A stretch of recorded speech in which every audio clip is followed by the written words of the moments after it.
Sometimes the cruelest joke can turn into the most beautiful love story. Stay with me, this one will touch your heart. Don't forget to like, subscribe, and hit the bell so you never miss the next story. They set her up as a joke on a blind date, but the single dad CEO froze everyone by proposing. Emily gripped the strap of her worn leather bag so tightly that her knuckles went white.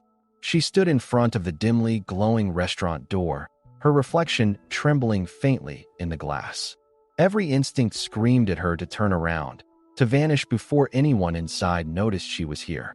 But then she thought of the whispered laughter in the office, the smirks that had followed her all week, and the gnawing shame that came with knowing she had been turned into someone else's punchline. That shame burned hotter than her fear, and it pushed her hand toward the handle. Her best friend Sarah had begged her not to give up. "They want you to hide, Em. Don't give them that satisfaction," she'd whispered before work ended. Emily had nodded, but now, standing here, she wished she'd ignored her.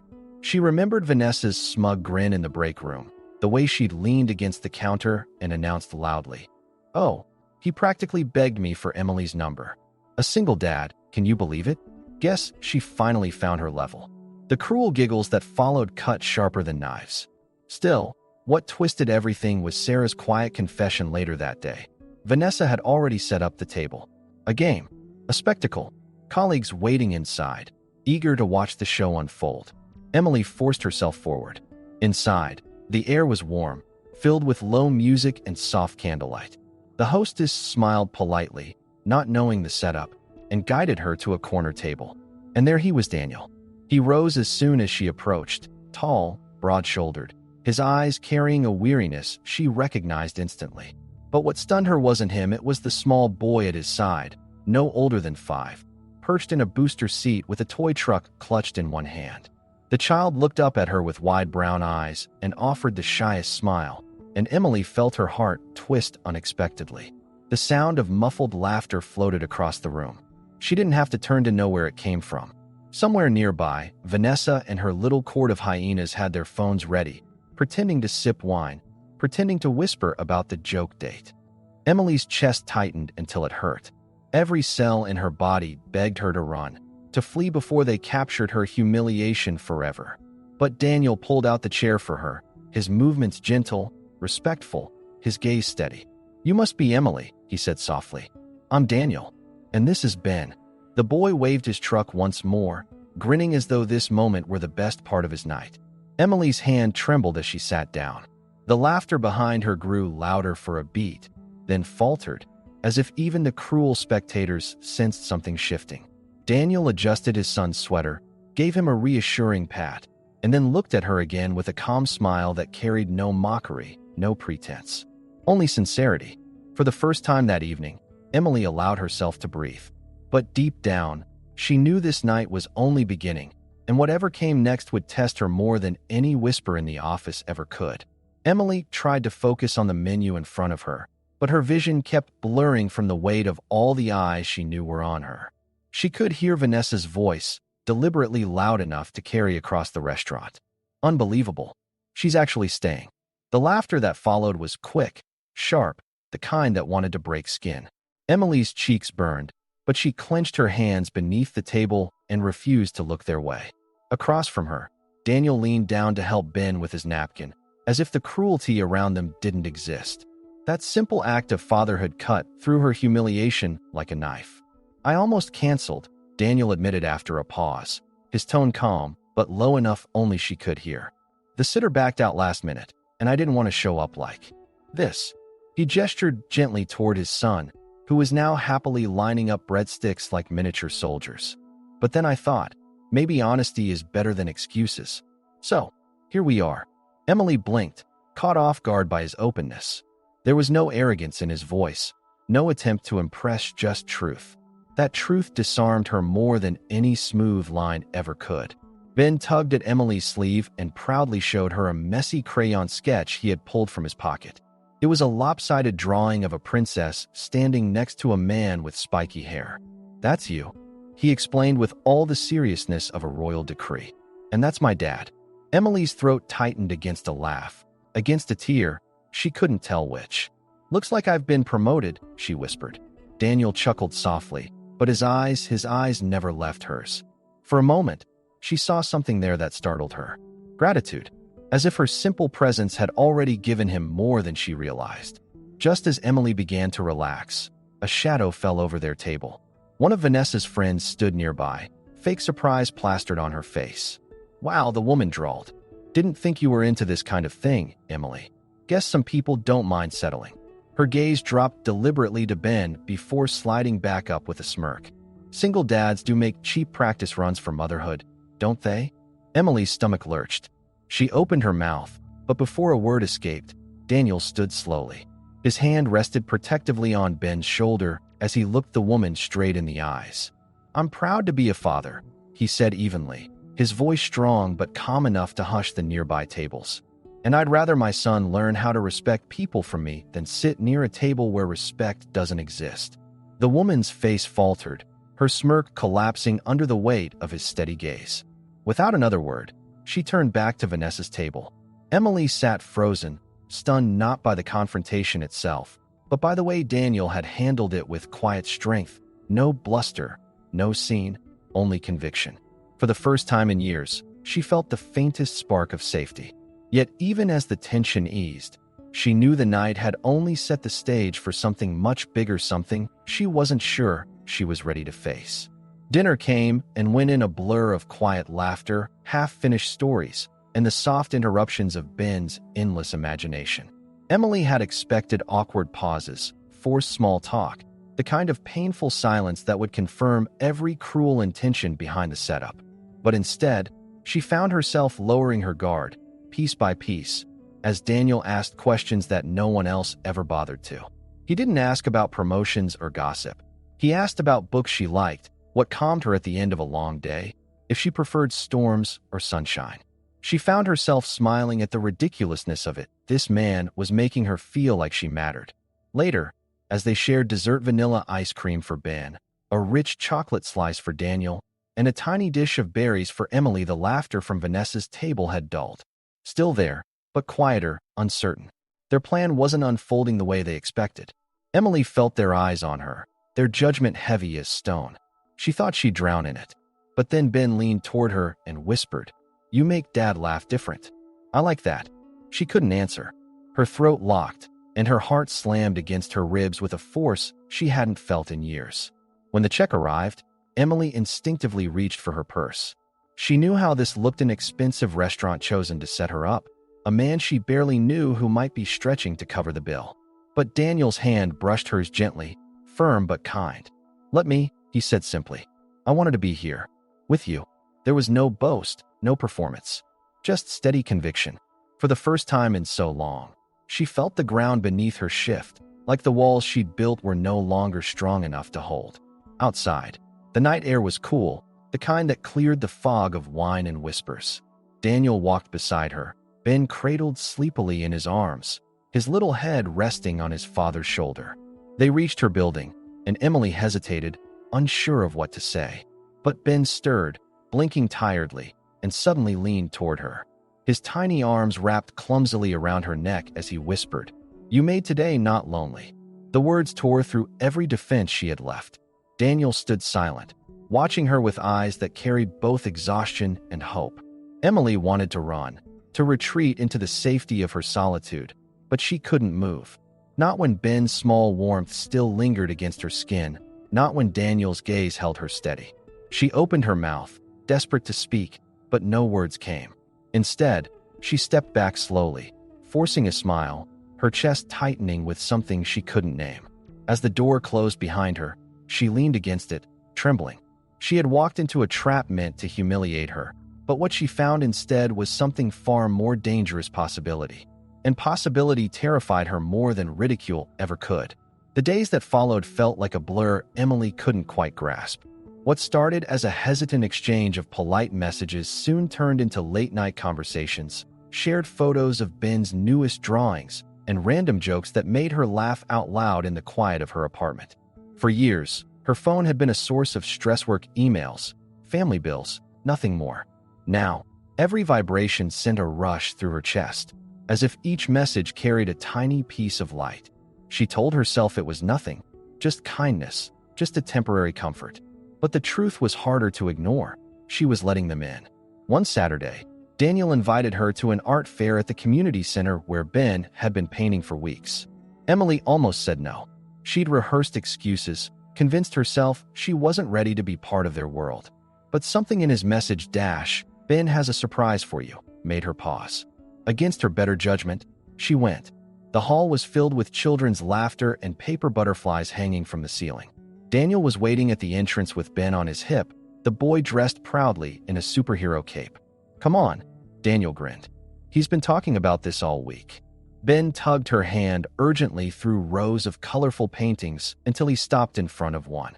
It was messy, crooked, painted in clumsy strokes, but there was no mistaking the image: a little boy holding hands with two taller figures. The woman had blonde hair. The man had broad shoulders. Above them, written in uneven red letters, were the words, "Our family." Emily's throat closed. Her knees threatened to buckle. She knelt beside Ben, trying to steady her voice. "Is that me?" she whispered. Ben nodded eagerly. "You help Dad smile," he said simply. "That's what families do." Daniel looked away, adjusting the strap of Ben's cape, but not quickly enough to hide the emotion on his face. Emily's chest ached. She wanted to believe this moment, to step into it fully. But another voice clawed inside her, cruel and relentless. "You don't belong here. You'll hurt them. You'll disappoint them." That night, alone in her apartment, she stared at the folded program from the fair and felt the walls closing in again. She couldn't eat. She couldn't sleep. She was falling too deep, too fast, and the fear of losing what she hadn't even claimed yet terrified her. When the blow finally came, it was worse than she imagined. Vanessa had somehow gotten a picture: Emily crouched to tie Ben's shoelace, Daniel watching with a smile. The caption on social media was brutal: "Some people will play house with anyone if it means they feel needed."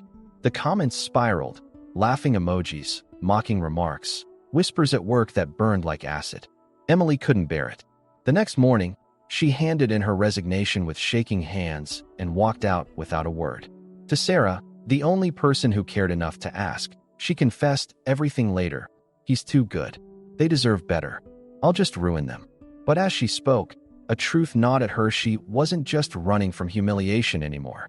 She was running from happiness, and that terrified her more than anything else. Emily thought she had escaped the whispers by quitting her job, but silence was sometimes worse.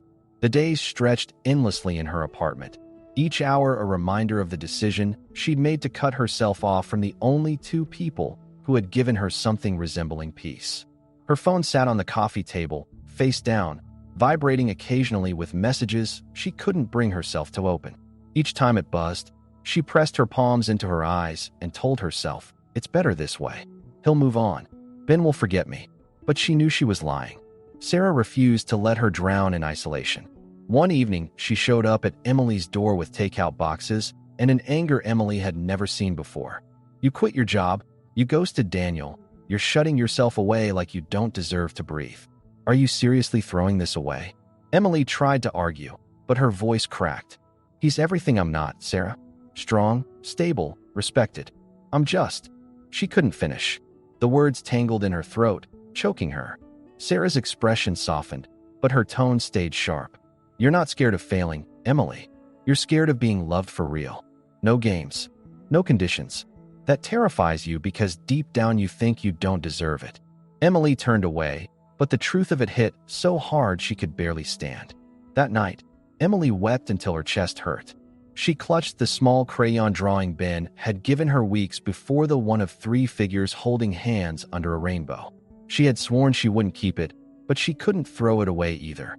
Every time she tried, she imagined Ben's face, his voice whispering, "You make Dad laugh different." The memory tore her in half.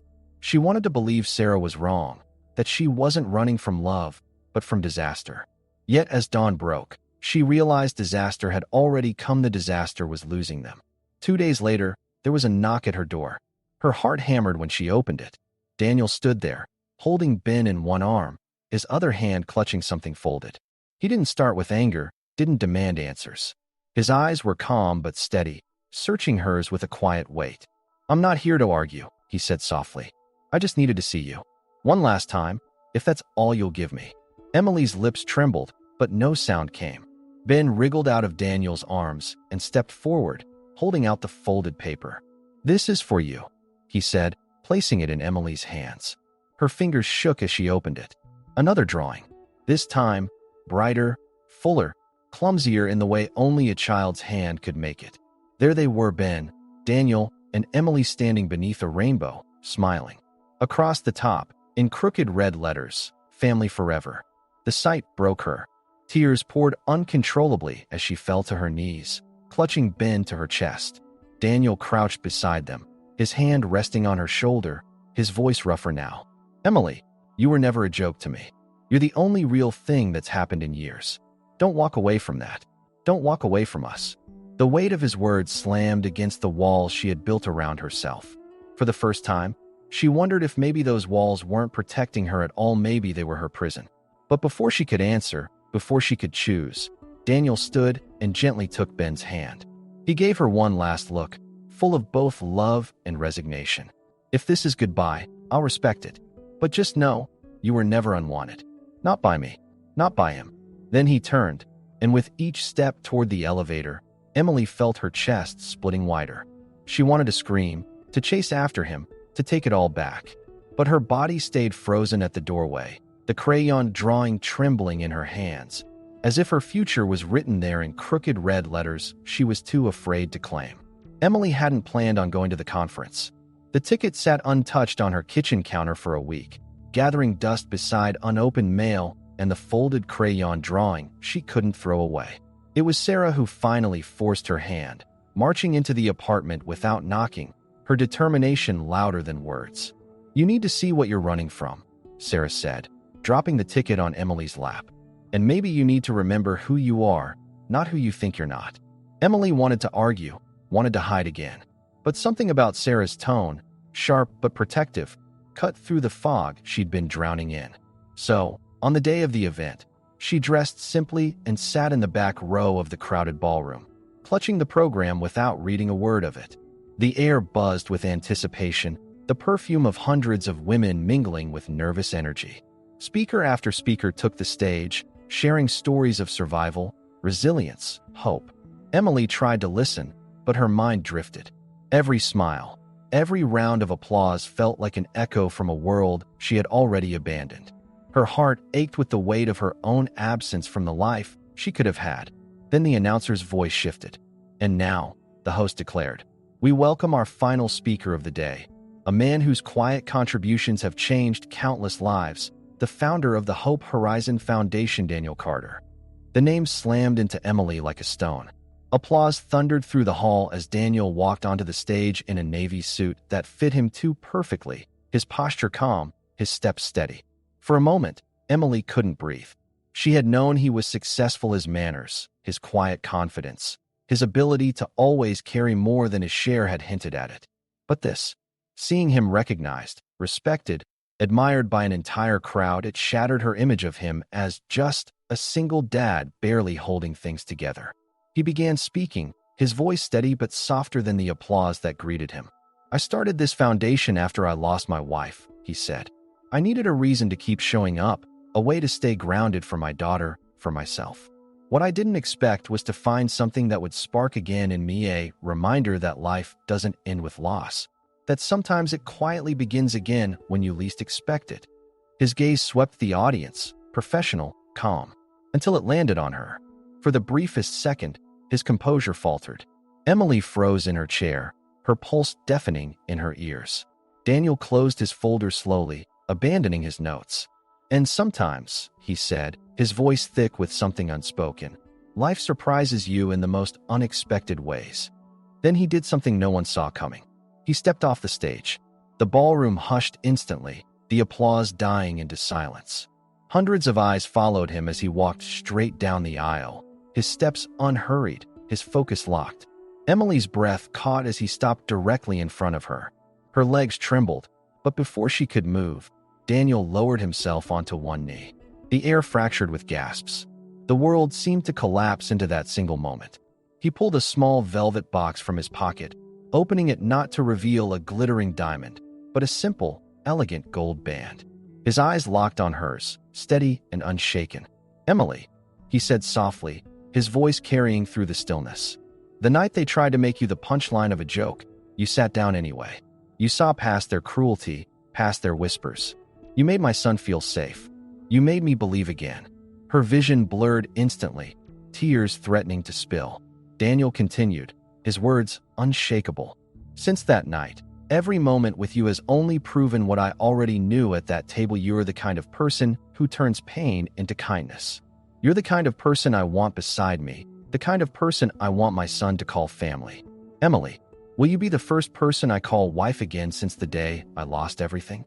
The room was dead silent. Not a cough, not a whisper. Emily pressed a trembling hand to her mouth, her body shaking. She wanted to speak, but her voice wouldn't come.